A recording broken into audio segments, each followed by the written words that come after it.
Ayer tuve la fortuna de tener una excelente conversación con alguien que conocí. Se trata de un señor que es de la ciudad de Armenia, se encontraba aquí en Cali. Nos encontramos en un gran centro comercial y cogimos un tema en particular. Y él empezó a contarme una historia que me pareció fascinante. La historia consiste así. Fue él al banco a retirar 1 millón de pesos. Estamos hablando en el año 2001, 2000. Y él tiene la costumbre de revisar bien lo que le dan por escrito por ciertas razones, experiencias que ha tenido. Y efectivamente, cuando empezó a revisar, decían 3 millones de pesos. Él dijo, pero el mío solo es uno. Se devolvió al cajero. Le dijo al cajero, ¿podía ser tan amable de hacer un quiebre de caja? El cajero un poco como, bueno, total es que decidió hacerlo. Y efectivamente el cajero se iba dando cuenta que le faltaba dinero y empezó a ponerse nervioso. Todos sabemos que cuando un cajero o cajera se descuadra, a ellos que le cobran. Efectivamente a él o a ella le cobran el dinero. Él no pudo terminar el quiebre de caja. Entonces vino un compañero, lo hizo con mucha facilidad y al final efectivamente faltaban 2 millones de pesos. Hizo el señor de Pereira y de aquí están, me los estaba dando a mí. Ahí mismo vino el gerente, el supergerente, don fulano, y aplaudirlo al señor. Así es que necesitamos colombianos y bueno. Y el señor pensaba entre sí, y si fuera sido lo contrario, bueno, todos sabemos, ¿no? Lo que pasa. Cuando él salía del banco, que se alejaba de los dos cajeros, escuchó algo que, esas cosas que uno escucha que lo hacen arrepentir de lo que hizo. Pero sin embargo ya estaba hecho, él los devolvió. Los dos cajeros comentaban uno al otro, tan huevón, señor sí es pendejo, yo no devuelvo nada. Y miren tan irónico, ¿no? Las dos personas o uno de ellos que estaba haciendo esos comentarios inadecuados era el perjudicado. Que si el señor se va con los 2 millones, le había tocado pagarlo a uno de ellos, en este caso al que estaba implicado, al que los había dado por error. Seguimos hablando y la historia conecta con otra. ¿Sí? Entonces él me siguió contando, me dijo, venga, le termino de contar otra para que me entienda todo. Y yo, listo, vamos. No tengo afán. Empezó a contarme que una vez se fue de Armenia a Bogotá y en bus, a él no le gusta, un poco mal de dinero, como cuando uno anda flojo de plata que se va a veces sin comer en el transporte, así. Llega a Bogotá, azarado con ese frío, y cuando escucha a alguien que lo llama así emotivamente y él contesta, él mismo mira y se da cuenta que es alguien que no lo había visto hace algunos meses y que le debía un dinero y por alguna razón estaba como no queriéndole pagar el dinero. Pero ese día fue la excepción, porque ese señor lo llamó con mucho entusiasmo, era un abogado. Y lo saluda amablemente, hablan. Sin embargo, el señor estaba todo renuente, así como con que ir a salir este. Ojalá me pagara. Efectivamente, el señor le pregunta y le dice, vea, ¿a usted le parece bien si le doy la mitad, 700,000 pesos ahora? ¿Le sirven?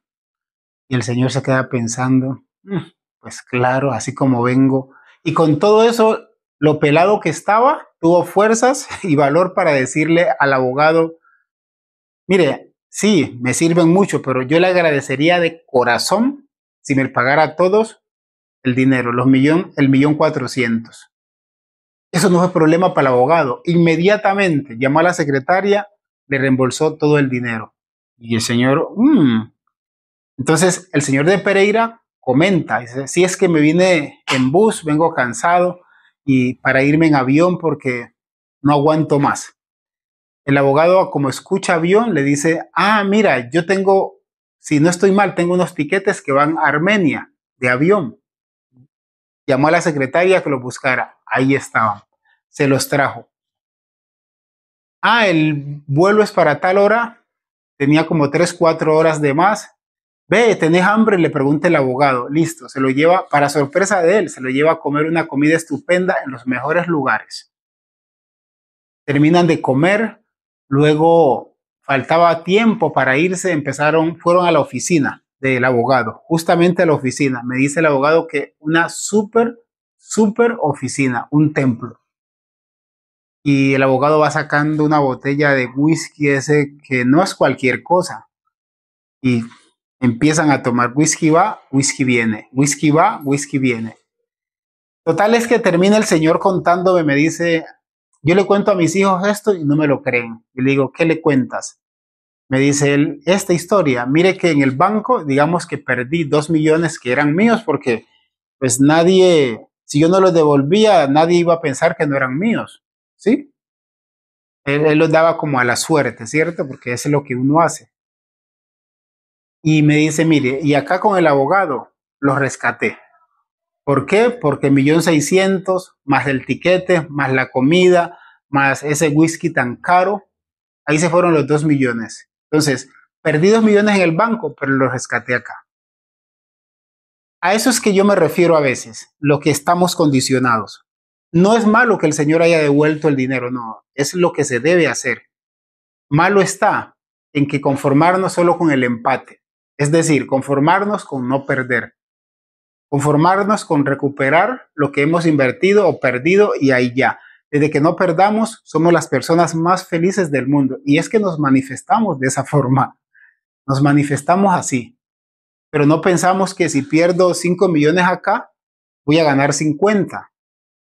No puedo pensar eso, eso es como está lejos del pensamiento de la mayoría de nosotros, porque estamos acondicionados, entramos al campo de juego es para no perder. No tenemos la mentalidad que voy a ganar como sea, sino que no, desde que no pierda, todo está ahí. Desde que no pierda, yo me conformo. Desde que no pierda, yo soy feliz.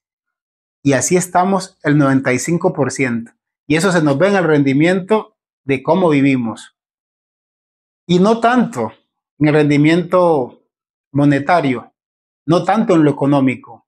Se nos ve en la espiritualidad, en el nivel de conciencia, en nuestra salud, en todo, en todas las áreas se nos ve así, que simplemente hacemos ciertas cosas para nuestra salud, pero como para estar ahí nomás, estar ahí. O sea, no gozar más de la cuenta, sino simplemente como estar ahí medio enfermo, medio alentado, y no aprendemos cosas grandiosas porque también tenemos las mismas limitaciones.